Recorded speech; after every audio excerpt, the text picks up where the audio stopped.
You think working harder is the answer. You think if you just put in more effort, show more loyalty, be more available, more consistent, more present, that eventually the world will reward you. That eventually people will see your value. That eventually things will shift. They won't. And deep down, you already know that. Because you have been doing everything right and nothing has changed. You have been the one who shows up. The one who cares. The one who gives. And what have you gotten in return? Lukewarm reciprocation. Strategic distance from the people you invested in. A subtle, quiet sense that your effort is being consumed without acknowledgement. Here is the truth no one in your life will say to your face. You are not losing because you are not good enough. You are losing because you are chasing. And the moment you chase anything, a person, a position, an outcome, approval, validation, you hand it power over you. Complete, total, unconditional power. And whatever holds that power will feel it. They will feel your desperation even when you disguise it as dedication. They will feel your need even when you dress it as love.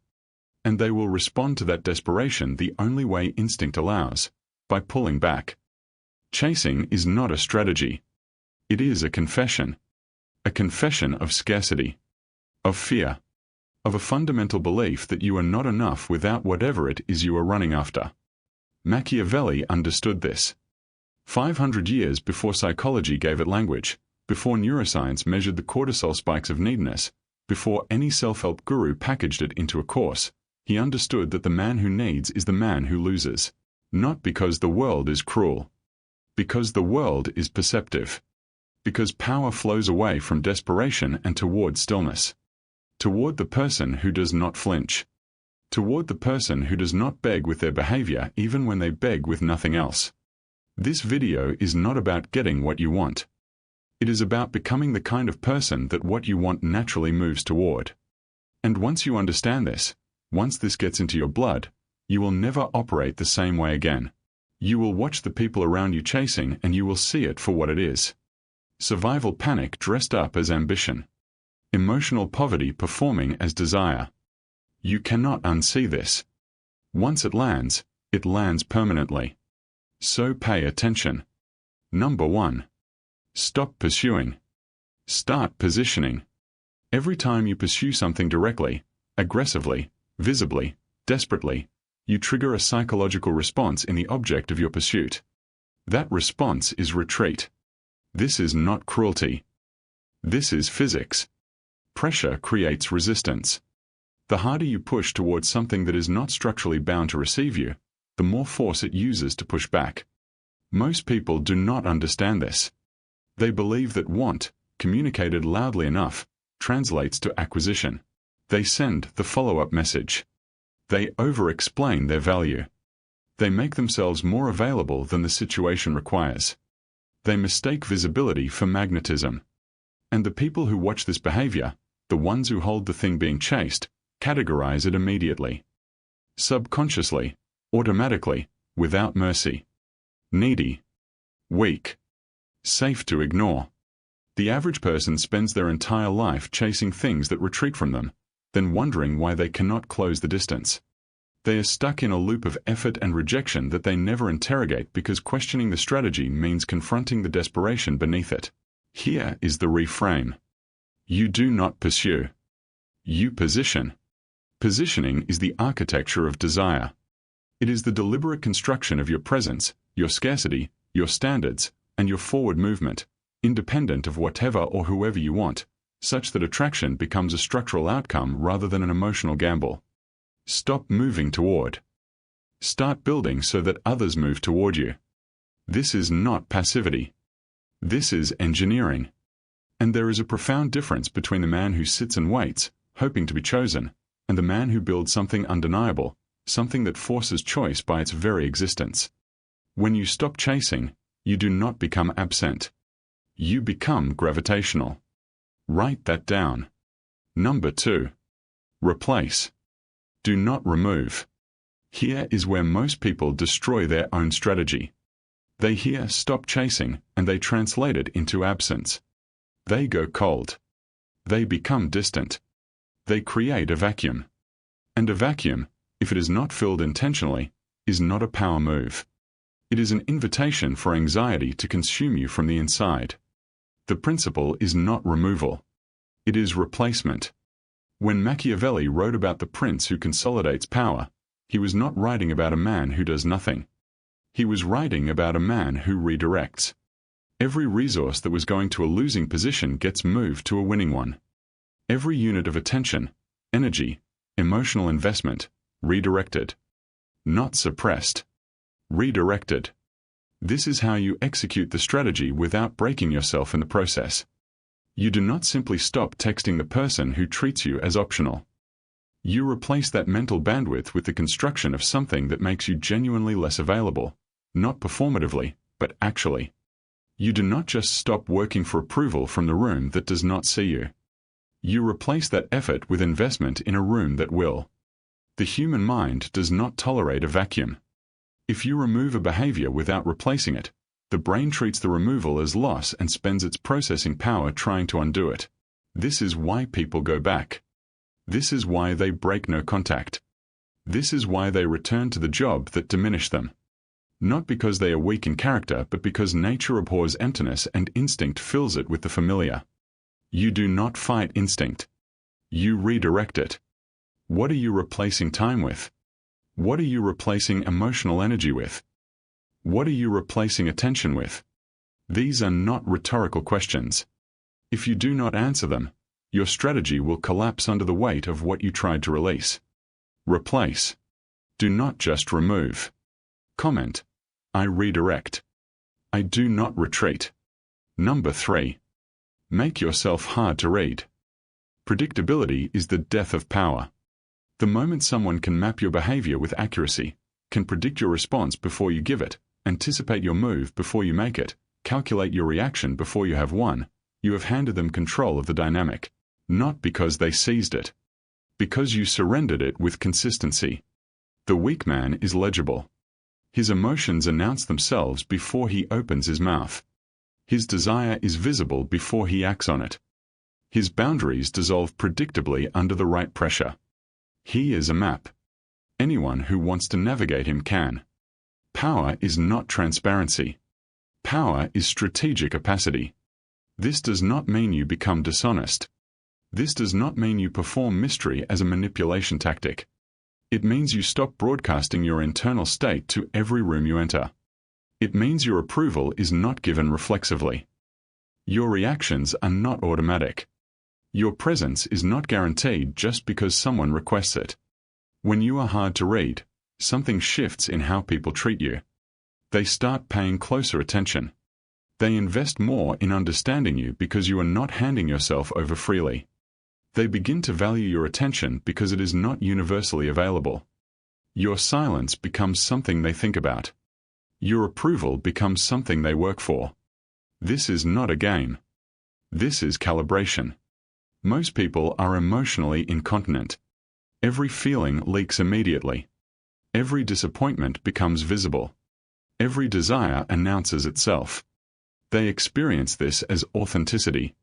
What it actually is, strategically, socially, is vulnerability weaponized against them. You learn to hold.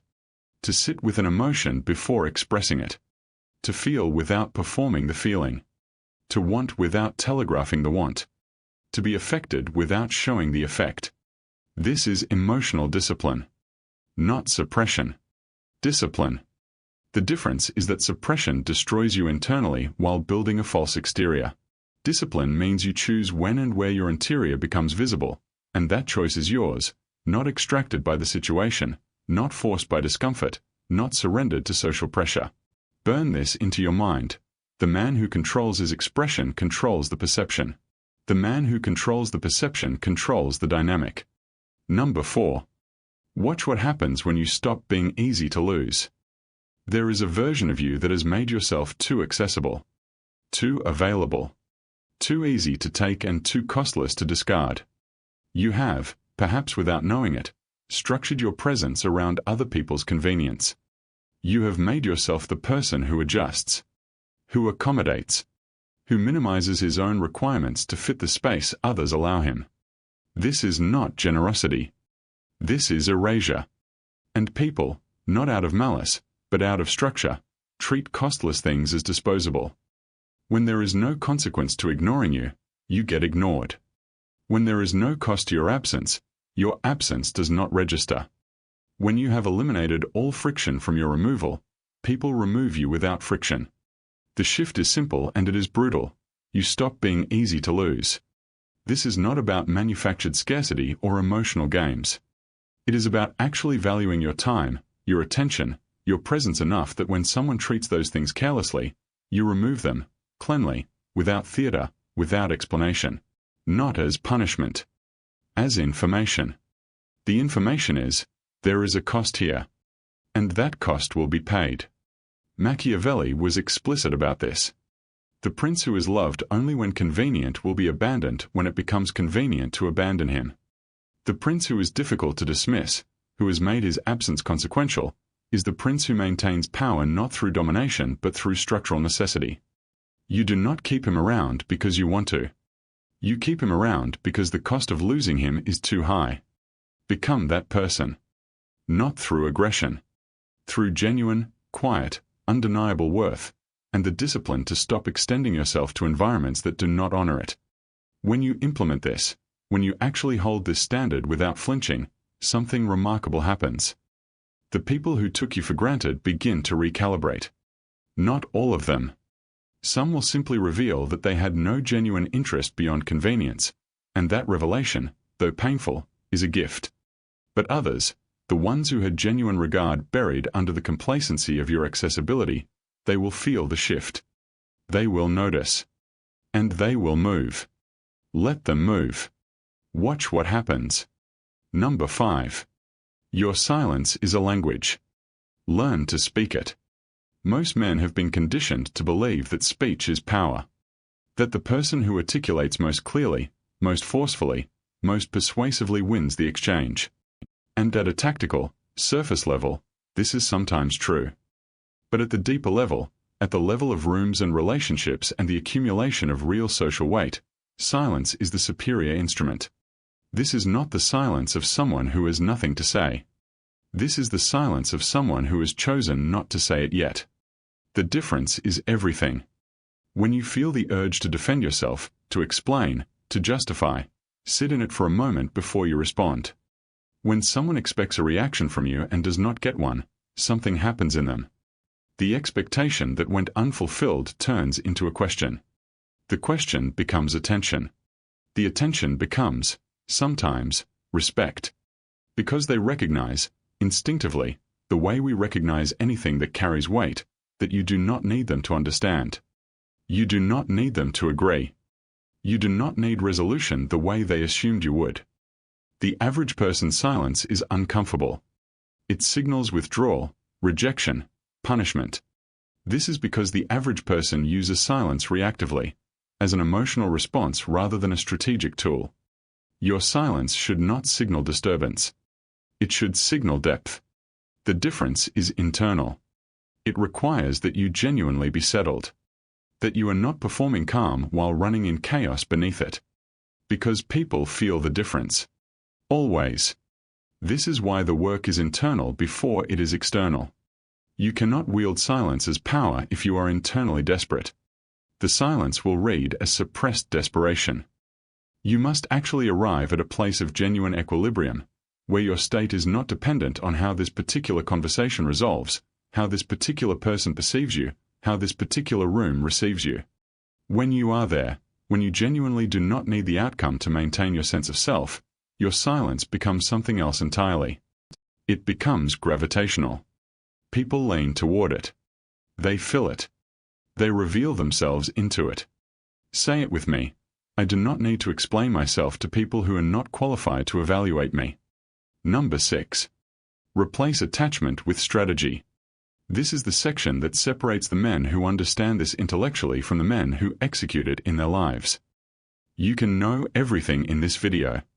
You can understand positioning, replacement, strategic silence, the psychology of scarcity, and still lose. Because you are attached. Because underneath the knowledge, underneath the posture, you still fundamentally need things to go a certain way. You still have invisible agreements with people and situations, agreements they never signed, that say, if I behave this way, you must respond this way. If I love this hard, you must love me back. If I deliver this value, you must compensate me accordingly. Attachment is not love. Attachment is a contract with reality that reality never agreed to honor. Machiavelli's prince did not operate on the assumption that people would behave as they should. He operated on the assumption that people would behave as they were structured to behave, self-interestedly, responsively, predictably in their self-interest. And from that clear-eyed view of human nature, he built strategies that worked regardless of whether people were virtuous. You must do the same. Not cynicism. Clarity. You stop hoping people will change. You stop waiting for circumstances to shift without intervention. You stop trusting that goodness will be automatically perceived and rewarded. Instead, you assess what is. You ask, given how this person actually behaves, given what this environment actually rewards, given what the incentive structure here actually is, what is the intelligent move? And then you make it. Without sentimentality. Without resentment. Without the emotional tax of disappointment, because disappointment is the product of misaligned expectation, and you have stopped expecting people to be other than they are. This is the cold freedom on the other side of attachment. It is not numb. It is not indifferent. It is precise. Strategic. Capable of warmth because the warmth is no longer a transaction. It is a choice, made from a place of full awareness, extended when appropriate and withheld when not. Comment: I move from strategy, not from need. If this is restructuring how you think, subscribe. Not for content. For continuity of this process. Now we go deeper. Number 7. Stop seeking permission to become what you are. At some point, in childhood, in school, in early relationships, in the systems you move through, you internalize the belief that your transformation requires approval. That you need someone to tell you it is acceptable to change. That you need permission to occupy more space, to require more, to expect more. That there is a committee somewhere whose endorsement you require before you are allowed to become the person you can sense yourself moving toward. There is no committee. There never was. What there was, what there is a social architecture designed to keep you predictable, manageable, consistently sized. The people around you, often without conscious intent, apply pressure that maintains your dimensions. Not because they are evil. Because your growth threatens the equilibrium they have built around your current size. Because if you change, they must change in relation to you, and change is costly, and people resist cost. So they frame your evolution as arrogance. Your standards as aggression. Your withdrawal of availability as coldness. They use the language of character flaw to describe the behavior of a man becoming harder to manipulate. You do not need their permission. You do not need to bring them along in your understanding. You do not need consensus before you shift. You do not need to explain, justify, or soften the edges of your becoming so that it is comfortable for people who benefited from your previous limitations. Execute the change. Let the reclassification happen. Let the people who cannot hold the new version of you fall into their correct position, which is no longer central to your architecture. The transformation is non-negotiable. It is not a mood. It is not a phase. It is an execution. Now we arrive at the edge. The place in the video where most creators will soften. Where they will tell you that you are worthy, that you are loved, that the journey is the destination. This is not that. That version of you, the one who chased, who bent, who made himself smaller to fit spaces that were never meant to hold him, who traded his standards for access, who confused loyalty with complicity, who believed that if he gave enough the ledger would eventually balance, that version must be executed. Not healed. Not forgiven. Not gradually retired. Executed. You do not negotiate with weakness. You do not find a comfortable resting place for the behaviors that have been costing you. You do not create a retirement plan for the part of you that begged with its presence even when its mouth said nothing. You kill it. Cleanly. Completely. With the same cold precision you are learning to apply to every other domain of your life. This is not cruelty toward yourself. This is the most radical act of self-respect available to you. Because that version of you was never who you were. It was what the environment made you. The accumulated scar tissue of environments that punished your edges, that rewarded your smallness, that taught you to manage other people's comfort at the cost of your own integrity. That is not you. That was survival. You are not in survival mode anymore. You are in construction mode. And construction requires demolition first. Let it fall. Let that person die. Grieve if you must, briefly, but do not mourn too long for a version of yourself that was diminishing you. Do not hold a long funeral for the habits that kept you small. The man on the other side of this does not chase. He builds, and what deserves to be in his life arrives by the gravity of what he has constructed. He does not perform mystery. He has actual depth that people spend time trying to reach. He does not manufacture distance. He has genuine direction that makes him structurally unavailable to what is beneath him. He does not need the room to love him. He occupies the room. And the room adjusts. This is who you are becoming. Not one day. Not when the circumstances align. Not when the right person validates the evolution. Now. Today. In this decision, made silently, in this moment, to stop operating from the version of yourself that needed things to function. You replace the chase with construction. You replace the need with strategy. You replace the transparency with depth. You replace the availability with selectivity. You replace the desperation with direction. And then you watch. You watch what happens when you become genuinely difficult to access. When your attention is genuinely valuable because it is genuinely scarce. When your approval means something because it is genuinely withheld until earned. When your absence registers because your presence was never freely given. You watch what moves. You watch who recalibrates. You watch the entire social ecosystem around you reorganize itself around the gravitational pull of a man who stopped needing it to. This is the final principle. The one that holds all the others together. You are not here to be chosen. You are here to be encountered. And the encounter should cost something, not in cruelty, not in manipulation, but in the simple reality that access to someone who has mastered himself is not free. The version of you that asked to be let in is gone. The version of you that selects who is let in has arrived. Comment: I am not here to be chosen. I am here to be encountered. You stop chasing today. Not tomorrow. Today.